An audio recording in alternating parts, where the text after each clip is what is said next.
All right. So now let's tackle carbohydrates aren't essential to our diets. So from an article published by Cambridge University Press in the journal Nutrition Research Reviews entitled "Application of Nutrient Essentiality Criteria to Dietary Carbohydrates."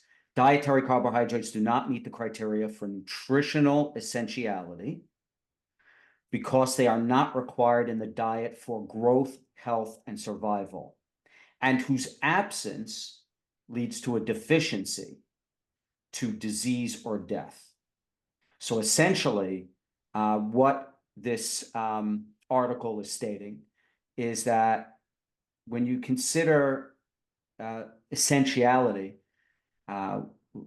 for a nutrient, its absence has to not lead to disease or death. But the thing I think I'm more interested in exploring, because I know the position would be, well, we don't want to just survive. Who the hell wants to just survive, right? We want to thrive. More importantly, you're a big proponent of optimization.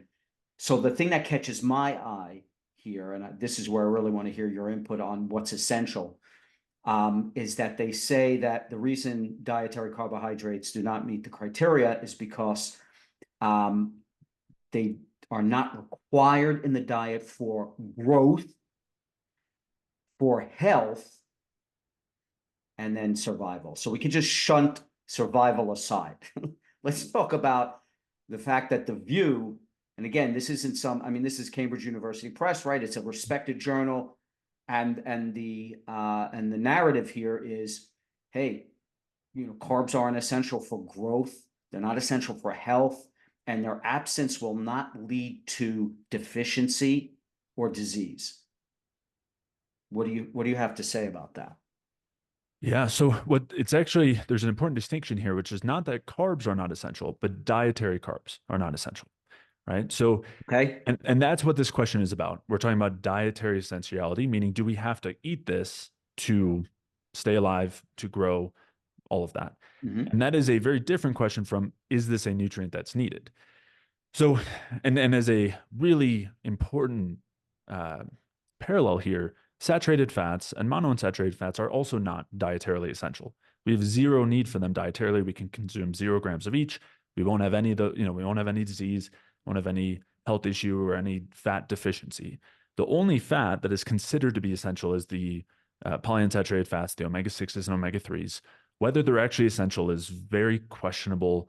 The initial studies that were done on this is from the end of the 1920s, early 1930s by a couple of brothers, the Burr brothers.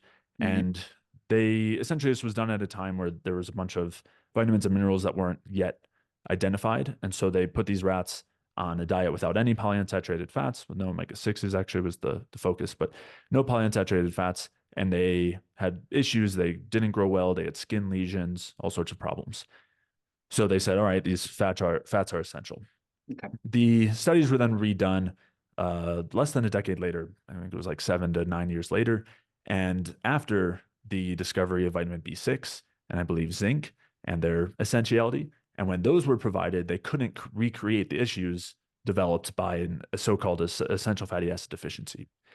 So that's like the base of that research. And there is some suggestion that maybe there's a minor amount of essentiality for omega-3s and omega-6s, but we're Mm-hmm. generally talking like 0.1 to 0.3% of our total diet. So we're talking very, very tiny amounts, maybe half a gram a day or something. So Okay. we can say, sure, half a gram a day of PUFA is essential. 0 grams of monounsaturated fat are essential. 0 grams of saturated fat are essential. 0 grams of carbohydrate are essential. On the protein side, we need to get some essential amino acids because we can't produce all of them. It's Mm-hmm. not that much, right? That if you calculate the total grams of essential amino acids needed that we can't, produce in order to function and have health. And if we were to base our diet off of that, it would be ridiculous, right? We would be eating half a gram of PUFA and some amino acids, maybe 30 grams of amino acids, and that would be our diet. So if we are what we should we're again, it's a situation where we're asking the wrong question. Mm. Whether something is essential doesn't tell us anything about what not only what's optimal or versus survival, but just what The question is dietary essentiality versus physiologic essentiality. And that's Right. where things change because we need monounsaturated fats and saturated fats. And the same way we need carbohydrates, it's just that we can produce them. In the same way that we need lots of different amino acids, there's just a handful that we can't produce. Mhm. So we have to get them from the diet. But just because we can produce these things doesn't mean that we should just rely on our own processes to produce them. I'm not saying that we should eat 0 grams of saturated fat because we can produce all the saturated fat we need. I would say that's a really ridiculous Mhm. idea to base our diet off of. So that's really what the question is when it comes to dietary essentiality for carbohydrates. And in both cases, whether we're talking fats or carbs, just because they're zero essential doesn't mean we want to have zero in our diet. I think what's potentially misleading about this is that uh, its absence in the diet, right? Because right, we're talking dietary essentiality. So this paper is stating, and again, it's not just the paper; it's the prevailing narrative that uh, its absence from the diet does not lead to a deficiency or to disease. And I would, from everything I understand about the bioenergetic view, it actually does lead to deficiency. It actually does lead to potentially disease. No, it leads, right? And ultimately, its inclusion in the diet, uh, I believe, again, just from understanding the bioenergetic viewpoint, pro-metabolic viewpoint, is that uh, its inclusion in the diet in large amounts will lead to growth and health beyond survival. So this is where I think it's misleading. Um, and that's, I guess, what I'm kind of concerned about with respect to those who use this.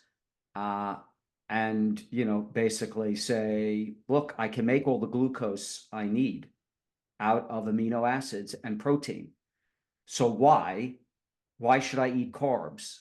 Carbohydrates are synthesized in the body, right? That's the question. So what would you? So let's take it there, right? Because that's essentially what this comes down to. I can Right.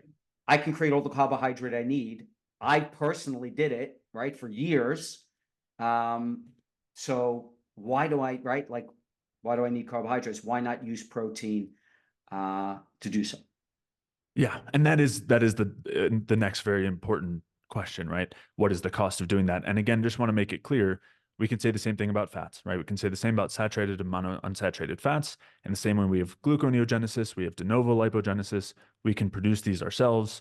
We have desaturase enzymes to convert the saturated to monounsaturated fats. There's Mhm. no such thing as a deficiency of those because as long as we're eating enough other substrate or we have it stored, we can produce them. And so Mm.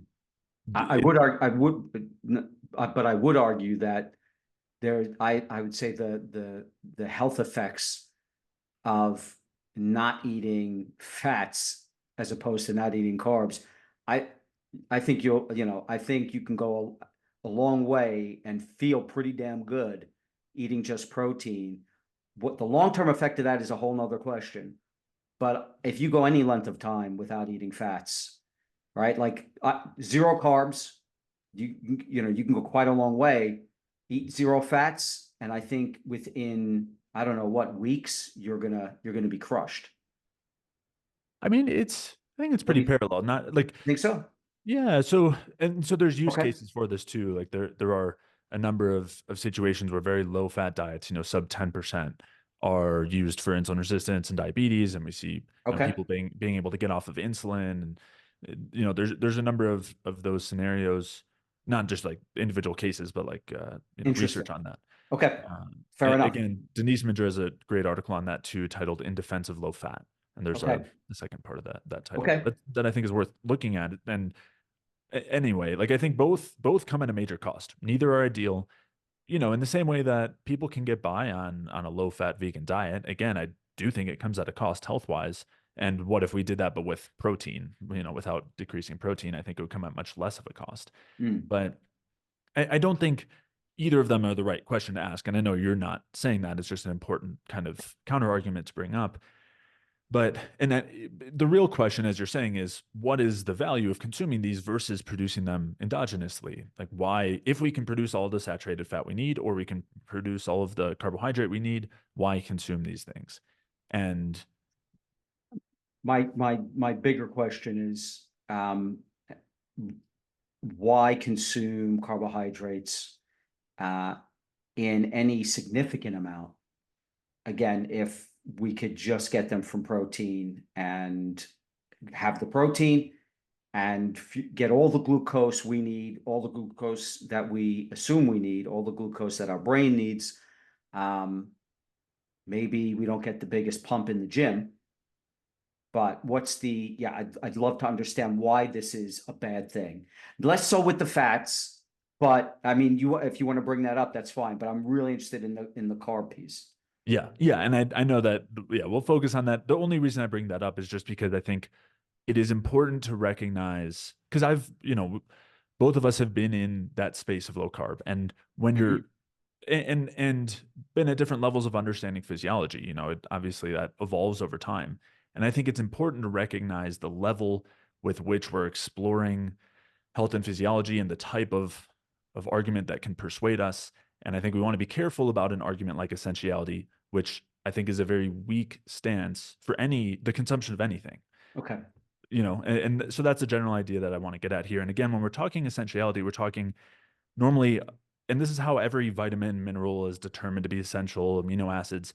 Back in the 20s, 30s, early 1900s, we didn't know what all these different things were. We were just kind of isolating them. You would take it out and see, does this rat live or does it die? Like, can they survive without this thing? If they cannot, it must be essential. And that's how we have vitamin B1, and that's how we have zinc, and Mhm. that's how we have, quote, essential fatty acids and essential amino acids. But if you take fat away, they can survive. If you take carbs away, they can survive. Again, maybe minus the essential fatty acids. That's all we're talking about. It's Hmm. not a good argument for what we should be eating as in terms of our diet. That's the perspective that I was just trying to share. Okay. But in terms of the question of why eat carbs, there is an important shift that goes on metabolically when we're using fat as a fuel versus carbs as a fuel. And the availability of carbs is normally what determines this. If we're eating carbs, we'll be using a good amount of carbs as fuel. If we're not eating carbs, we'll be relying on fat as a fuel. If we don't eat anything, we'll be relying on fat as a fuel. And that's important because our bodies are constantly adapting to the inputs we're giving them, to the environment that they're in, so they can best survive and thrive and function in the environment we're providing. And in an environment without carbohydrates, this again can be anything from starvation to fasting, to just, I mean, well, those would be the two, and then just not eating carbohydrates. Hmm. That acts as a signal essentially for a time when we want to be reducing our metabolic rate in the long term. And that's because when we talk about fat as our storage, right? We can store away more fat as carbohydrates. This is our good long-term storage, and that's great. And if we don't have food available, if we're under stress, we'll rely more and more on fat. And that's amazing. We need to have that. It's allowed us to be here. It allows us to survive during these times. But that doesn't mean that that is what leads to the best function that we can. And instead, what happens is when we're metabolizing mostly fat, because it is what we rely on during these stressful times, it provides biochemical, it has biochemical effects and then causes hormonal signals that lower our metabolic rate. And this is a part of why it allows us to survive. When we're in a famine, we don't want to be running at max capacity because we will not survive very long, right? Hmm. Hmm. Our fat stores that we have will last way less time. But instead, if we do slow down our metabolic rate and reduce how much energy we're expending, how much we're putting toward reproduction, or immune function or brain function or skin and hair and nails or whatever it is, that allows us to exist for longer without food, right? We can survive for longer basically by going into a conservation mode, a low battery mode. And it's great that we have that. Hmm. But as we're kind of getting at, if we rely on that, we're turning down our general metabolic functions. And the provision of carbohydrates does the opposite. It allows us to shift away from that backup fuel that we use in these stressful times. And that provides, again, both biochemical and hormonal signals that tell us the opposite. It tells us to increase our metabolic rate and increase the production and utilization of energy to increase the activity of our immune system, of our cognitive function, of reproduction, of skin health, and all of, and kind of on from there. And these signals first begin very, in the most basic fundamental way. Well, there's actually a couple, but I often like starting at what goes on in the mitochondria, where the difference between carbs and fats, there are very clear differing signals that play out in terms of what the NADH to FADH2 ratio. And if you want me to not go in as deep, just let me know at any point, Lawrence. It's all right. Go ahead. I'll try to keep it brief, but essentially this ratio is something that is the clearest thing that changes when we're burning fats as a fuel versus carbs. Mhm. And it acts as a signal. It changes the way that we produce energy at the electron transport chain. And when we have this higher FADH2 to NADH ratio provided by fats, it lowers the NADH to NAD ratio, lowers the NAD to NADH ratio, which is the main driver of the rate of how fast this engine is running, basically how fast our mitochondria are running. And so when we're burning fat, it slows that down, which is great. We need that during certain times. When we're burning carbs, it speeds that up. That then has effects in terms of other hormones. So when we consume, let's say we're fasted and relying on our own provision of carbohydrates from gluconeogenesis, typically the hormonal state that we'll see is elevations in glucagon, especially, sometimes cortisol and epinephrine as well, and low insulin. And when we provide carbohydrates, we provide the opposite. The blood sugar gets provided by our diet instead of our gluconeogenesis. Insulin will come up, and those two things together directly turn down glucagon, adrenaline, or epinephrine and cortisol.